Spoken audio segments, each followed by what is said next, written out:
iOS 26.4 changed this setting. So if you want to see what the settings have been changed after updating to iOS 26.4, then let me tell you. First, you need to open up your settings. Under settings, you need to scroll down a bit and then go with general. Under general, you need to scroll down again and then you will find an option of motion, or just go back and then go with accessibility. Here you will find the motion option. Tap on motion and you will find an option of reduce motion.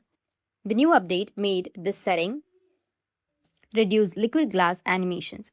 If it's enabled, you'll notice less movement and the phone feels calmer, but the fewer visual effects. If you turn it off, the full effects will return. Now let's go to the second setting. Go back one step and enter accessibility. Then you need to go with display and text size. Scroll down and you'll find reduce bright effects. This setting is new in the update and it reduces strong flashing when you press buttons or move around the system. If your eyes get tired, leave it enabled. If you want maximum screen brightness, then turn it off.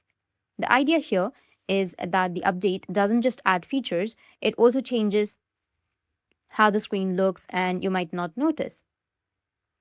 These two settings won't completely change your phone, but they can make a difference in eye comfort and smoothness. That's it, and if you have any questions, feel free to comment below. Thanks for watching.